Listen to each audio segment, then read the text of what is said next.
Yeah, he's still in Sarasota. He actually hit off a tee today, hit off Coach's soft toss, and if things can continue to go well in the next few days, he could take live batting practice. And if you've heard this before, because they're starting him all over again, he did take live BP recently, and he felt some tightness in his oblique, so they basically had to shut him down for a few days, let him rest, try again. So the whole plan that they had about him going on an injury rehab assignment early this week, probably not going to happen. But I am now reminded of how many people thought this was a fake injury. Remember, the Orioles had a difficult roster move to make in New York. Steve Pearce walked into Buck's office, said, look, it's before you designate anybody else. And there was speculation about Parmalee at that point, because my oblique's not getting any better. I'd hate for a guy to get DFA'd, and then 2 days later I go on the DL.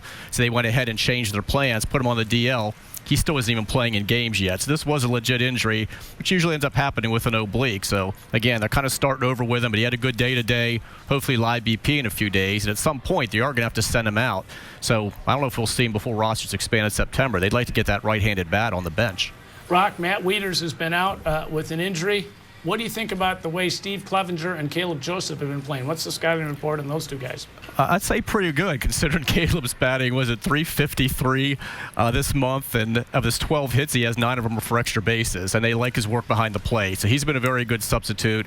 And Clevenger, of course, he's DHing again. He had a career-high 4 hits yesterday. His bat, they think, will play. It's always been, can he catch? Can he do what is needed? You know, this club demands a lot of their catchers behind the plate. They wanted him to be defense first. He's worked on a lot of things. He's gotten better. I think he would really like to kind of be more of a utility guy and play different positions. And the Orioles are like, look, let's just focus on catching here, and you can make a really nice living for yourself. He's out of minor league options next year, so if he doesn't make the club, he'll end up somewhere.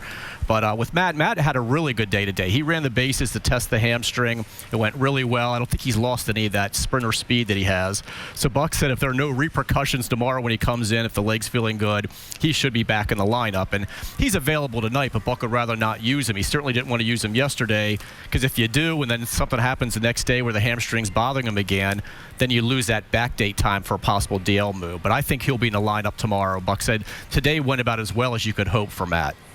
Roch, Jason Garcia comes back off the disabled list, had weakness in his shoulder or something. The velocity wasn't what they saw in spring training or last year. Since he's been back, I think he hit 95, 96 in his first outing, but 93, 94 his last two. But all of a sudden, he's a sinker slider guy. He's getting people out in 4 or 5 pitches an inning. What are they saying anything? Are they concerned, or they're just taking for what it is?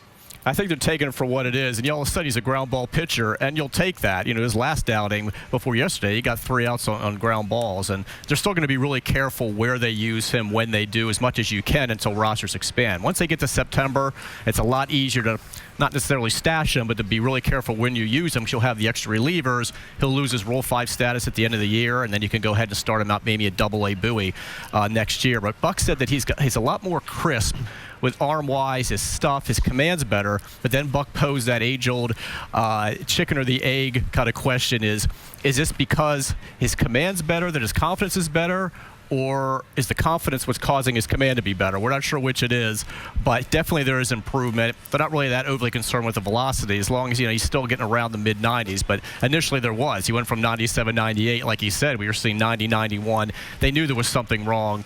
He's feeling better. 3 games, 4 innings, no runs, no hits. Again, they're going to continue to be really careful when they use him, but they see the things that are better with him right now, and he's going to keep building confidence as he has more success. Hey, Roch, how about the addition of Gerardo Parra? I mean, coming over from that trade with Milwaukee, been red hot of late, 9 of 15. He's got 3 home runs since the trade, 18 of his last 61. How's he been in the clubhouse? We know how he's doing on the field, but he seems to be fitting in pretty nicely with the squad, doesn't he? He really does. He fits in really well, and they'd certainly like to be able to re-sign him. He's one of their 6 pending free agents. There are a lot of things Buck likes about him, and one thing, of course, is the plus defense, which you have to play here. They stress that. Both outfield corners, plus defense and a plus arm. He can back up in center, which helped make David Lowe expendable, because he could back up Adam Jones.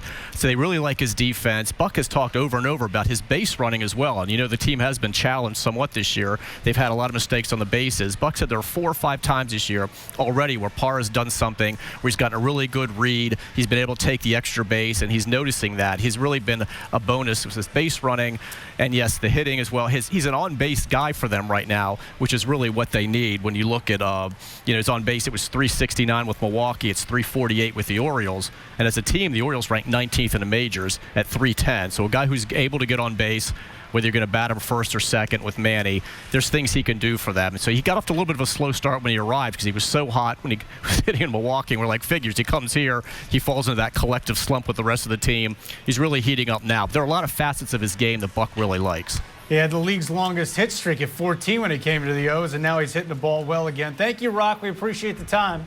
Thanks, guys. All right, Roch.